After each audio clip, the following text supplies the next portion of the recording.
बिस्मिल्लाहिर्रहमानिर्रहीम। अस्सलाम वालेकुम students, your instructor Mohammad Irfan Karim and welcome to my YouTube channel success picture. उम्मीद करता हूँ सभी लोग खैर आफियत के साथ होंगे। आज के इस पर्टिकुलर वीडियो के अंदर हम लोग 16 सितंबर को हुए पीएमसी के पेपर में जो केमिस्ट्री का पोर्शन है हम लोग इसको डिस्कस करेंगे। So let's start with the first question. Question number 1 है हमारे पास के dry distillation of calcium acetate forms. हम लोग कैल्शियम एसीटेट को ड्राई डिस्टिलेट करवाते हैं तो हमारे पास कौन सी प्रोडक्ट बनती है। बच्चे question in a sense repeat होकर ही आया। पहले उसने एसेटल्डिहाइड के हिसाब से पूछा था, अब उसने एसीटोन के हिसाब से पूछ लिया हुआ है। मैंने वहां पे भी ये बात आप लोगों को क्लियर की थी कि बच्चे अगर हम लोग सिर्फ और सिर्फ कैल्शियम फॉर्मेट को ड्राई डिस्टिलेट करवाते हैं, अगर हम लोग बात करते हैं कैल्शियम फॉर्मेट की, तो इसके ड्राई डिस्टिलेशन के नतीजे में जो बनने वाली प्रोडक्ट होती है वो हमारे पास फॉर्मेल्डिहाइड होगी। अगर हम लोग बात करते हैं कैल्शियम एसीटेट की, तो कैल्शियम एसीटेट को जब हम लोग ड्राई डिस्टिलेट करवाते हैं तो इसके नतीजे में जो बनने वाली प्रोडक्ट होती है वो हमारे पास एसीटोन होगी। और अगर हम लोग दोनों का मिक्सचर लेते हैं और उसकी ड्राई डिस्टिलेशन करवाते हैं तो उसके नतीजे में जो बनने वाली प्रोडक्ट होगी वो हमें एसेटल्डिहाइड देखने को मिल रही होती है। तो यहाँ पे हमारे पास जो राइट ऑप्शन है उसने कैल्शियम एसीटेट के हिसाब से पूछेगा तो हमारे पास एसीटोन बनेगा। क्वेश्चन नंबर 2 देखते हैं। कहता है कि resonating structure of benzene are. बच्चे ऑप्शन इसमें 2, 3, 5, 4 और 6 थे, ऑप्शन 5 मौजूद ही नहीं था। तो अब आप लोगों ने कौन सा ऑप्शन जो है वो मार्क करना है। तो बच्चे अब आप लोग जो ऑप्शन मार्क करेंगे वो हमारे पास 2 होगा। अब उसकी रीजन क्या होती है बच्चे, अगर हम लोग हाई लेवल के ऊपर इस चीज़ को डिस्कस करते हैं तो हम लोग जब रेजोनेटिंग स्ट्रक्चर्स ऑफ बेंजीन बनाते हैं तो हम लोग जो क्यूल के स्ट्रक्चर्स हैं इनको हम लोग कंसिडर कर रहे होते हैं in case of resonating structure. लेकिन जब हम लोग बात करते हैं दीवार स्ट्रक्चर्स की, तो दीवार स्ट्रक्चर्स के केस में हम लोग कहते हैं कि these structures have very longer bond.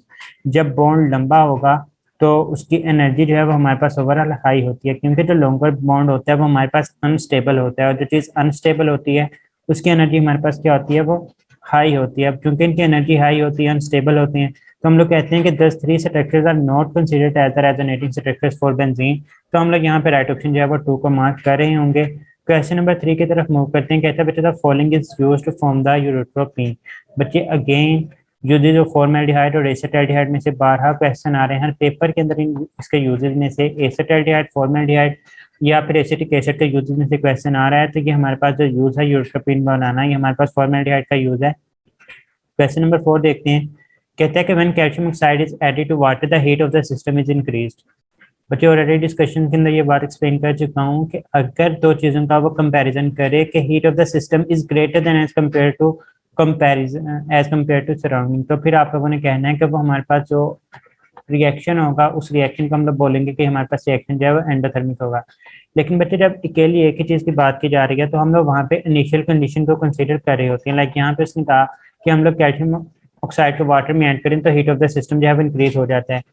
तो इनिशियली जब सिस्टम की हीट इंक्रीज हो जाए तो ये हमारे पास कंडीशन होती है एक्सोथर्मी की, क्योंकि जब इसमें टेम्परेचर इनिशियली बढ़ना शुरू हो जाएगा, सराउंडिंग का कम हो जाएगा, तो फिर जो होगी हीट सिस्टम से फ्लो करके जो है वो हमारे पास सराउंडिंग के अंदर जा रही होगी। तो हम लोग यहाँ पे जो राइट ऑप्शन है वो एक्सोथर्मी को मार्क कर रहे होंगे। तो नेक्स्ट क्वेश्चन देखते हैं। कहते हैं क्वेश्चन नंबर 5 के अंदर number of repeating units in the chain is known as. बच्चे पॉलीमराइजेशन मैक्रोमोलेक्यूल में से क्वेश्चन आया है और सिंपल डेफिनेशन है इसका। हम लोग डिग्री ऑफ पॉलीमराइजेशन मीन से डीपी के साथ जो है वो रिप्रेजेंट कर रहे होते हैं। तो यहाँ पे हमारे पास जो राइट ऑप्शन है वो डिग्री ऑफ पॉलीमराइजेशन आ जाएगा। और अगर किसी भी एडिशन पॉलीमर का आप लोगों ने मैथ कैलकुलेट करना हो तो हम लोग क्या करते हैं, हम लोग डीपी मीन से जितने हमारे पास नंबर ऑफ मोनोमर्स होते हैं हम लोग उनको मल्टीप्लाई कर देते हैं किस चीज़ के साथ, मैथ ऑफ द मोनोमर के साथ। तो आप लोगों के पास मैथ ऑफ द पॉलीमर जो है वो हमें देखने को मिल रहा होता है। तो यहाँ पे हमारे पास जो राइट ऑप्शन है वो अल्फा आ जाएगी। क्वेश्चन नंबर 6 देखते हैं। कहता है बच्चों following is not the part of Grignard agent. बच्चों ग्रिग्नार्ड एजेंट में COOH का ऑक्सिलिक ग्रुप जो है वो नहीं पाया जाता। ये हमारे पास स्ट्रक्चर आप लोगों के सामने मौजूद है।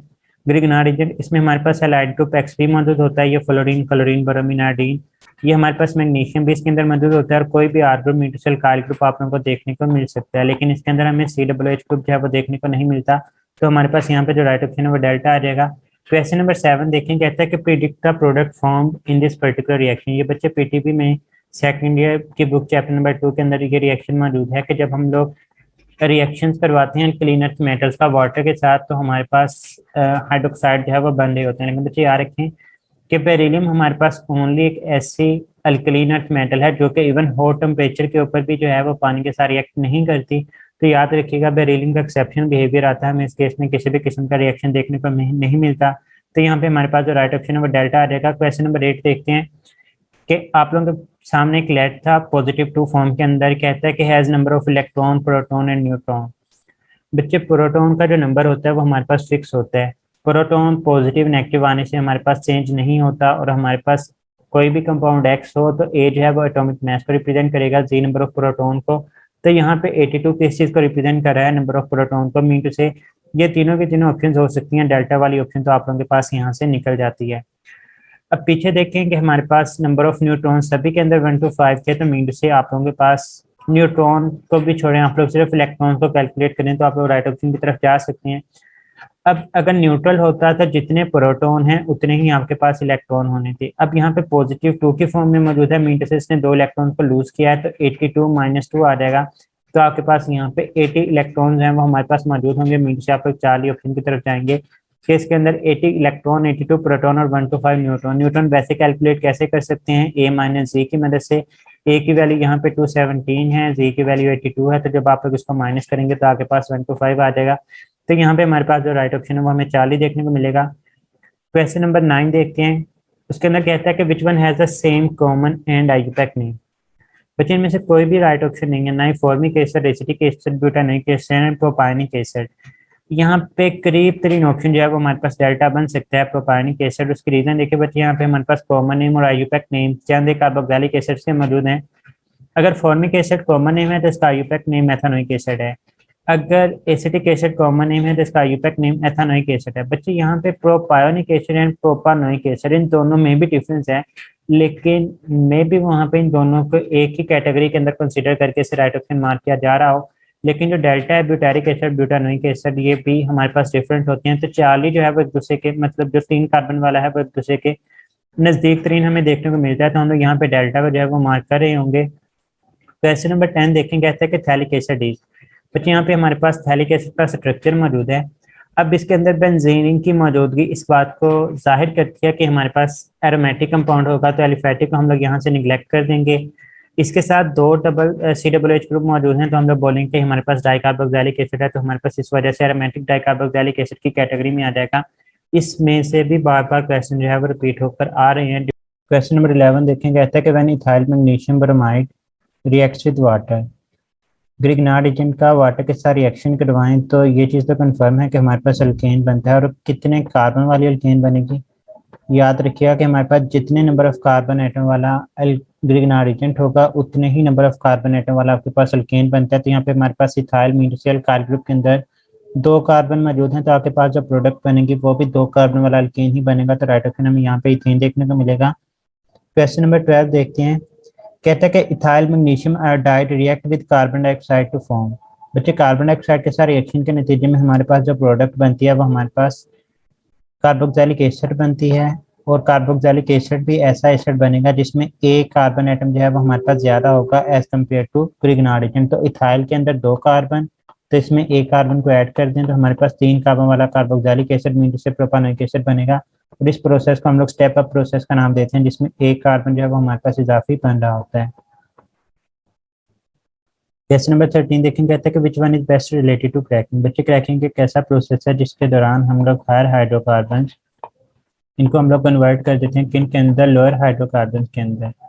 जो हायर हाइड्रोकार्बन होते हैं इनके बॉइलिंग पॉइंट जो है वो ज़्यादा होते हैं, और इनके जो वोलाटिलिटी की स्ट्रेंथ होती है वो हमारे पास क्या होती है, वो कम होती है। जबकि जो हमारे पास लोअर हाइड्रोकार्बन होंगे इनके बॉइलिंग पॉइंट कम होते हैं, और जो वोलाटिलिटी की स्ट्रेंथ होती है वो हमारे पास क्या होती है, वो ज़्यादा होती है। तो यहाँ पे हमारे पास जो राइट ऑप्शन है वो 40 आ जाएगा, जिसके अंदर हम लोग हायर हाइड्रोकार्बन को ब्रेक डाउन करवा के लोअर हाइड्रोकार्बन के अंदर कन्वर्ट कर रहे होते हैं। क्वेश्चन नंबर 14 देखें, कहते हैं कि pressure used in the vaporisation chamber of the mass spectrometer is. तो बच्चे हम लोग वहाँ पे प्रेशर जो है वो लो रखते हैं, और प्रेशर वहाँ पे लो कितना होता है वो हमारे पास 10⁻⁻6 to 10⁻⁻7। और ये बुक की थ्योरेटिकल लाइन है, पीटीबी की बुक के अंदर ये इन्फॉर्मेशन सच एज मौजूद है हमारे पास। क्वेश्चन नंबर 15 देखते हैं, कहता है कि NaCl and diamond has which type of geometry.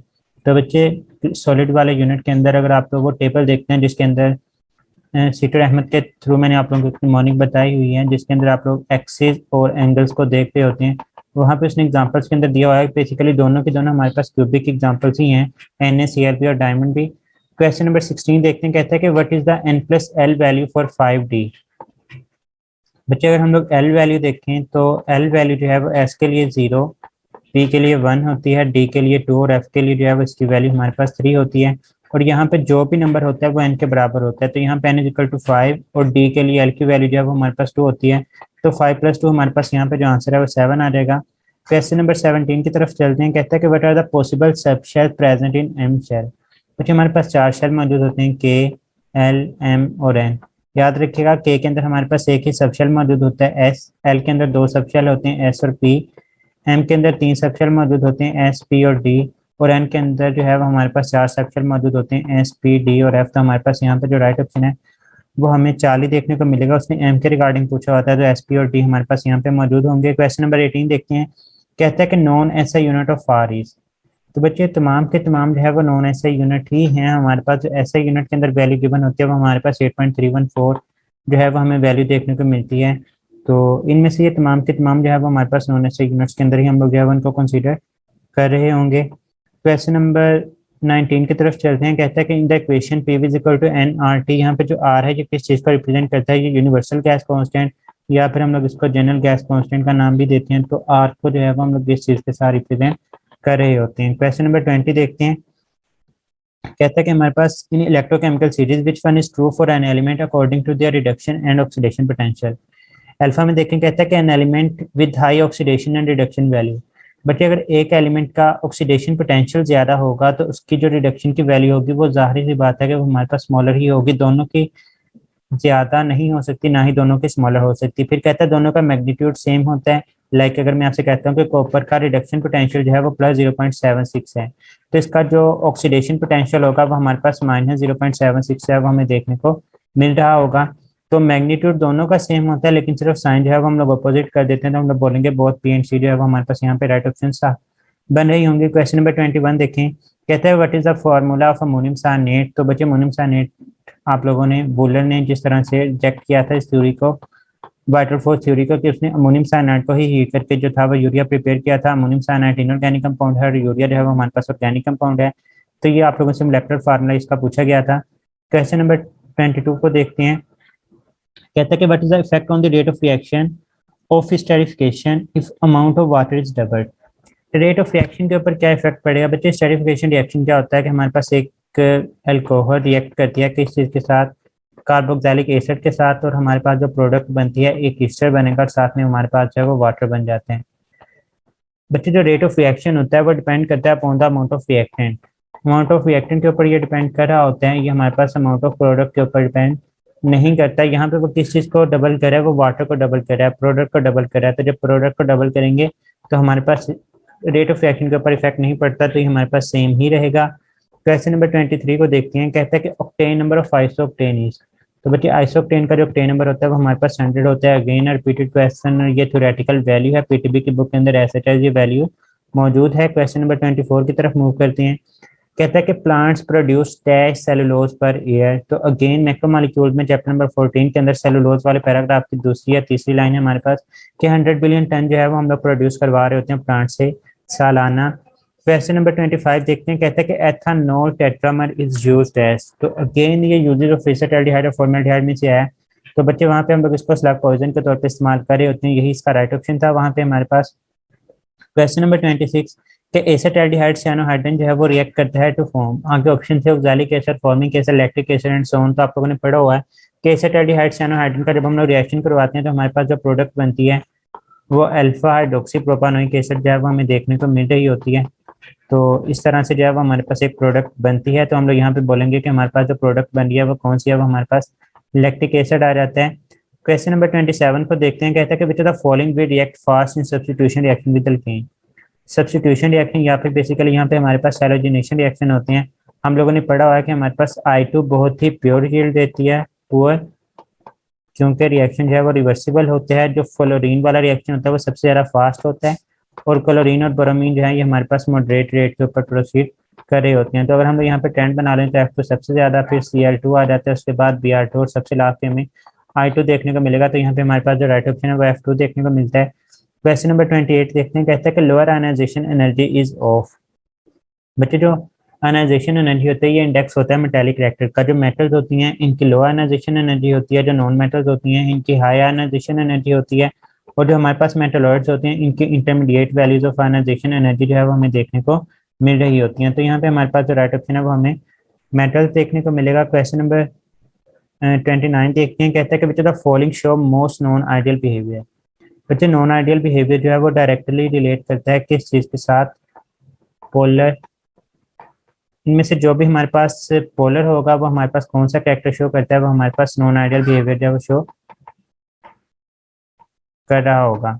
तो यहाँ पे देखें helium is a non polar, H2 भी हमारे पास नॉन पोलर, N2 भी नॉन पोलर, जबकि CO2, कार्बन और ऑक्सीजन में आप लोगों को यहाँ पे जो है वो इलेक्ट्रोनेगेटिविटी का डिफरेंस ये भी बेसिकली नॉन पोलर ही है, क्योंकि बॉन्ड्स दोनों के दोनों एक दूसरे के इफेक्ट को कैंसिल कर देंगे।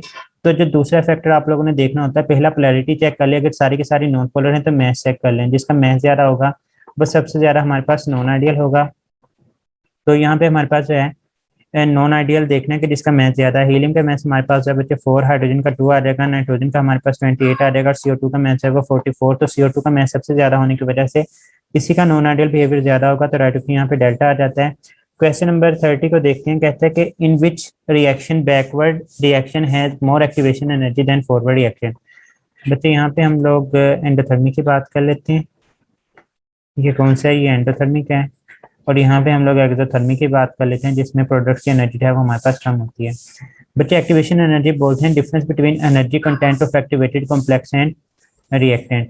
तो ये फॉरवर्ड रिएक्शन की एक्टिवेशन एनर्जी है, एक्टिवेशन एनर्जी ऑफ फॉरवर्ड, और ये एक्टिवेशन एनर्जी ऑफ रिवर्स।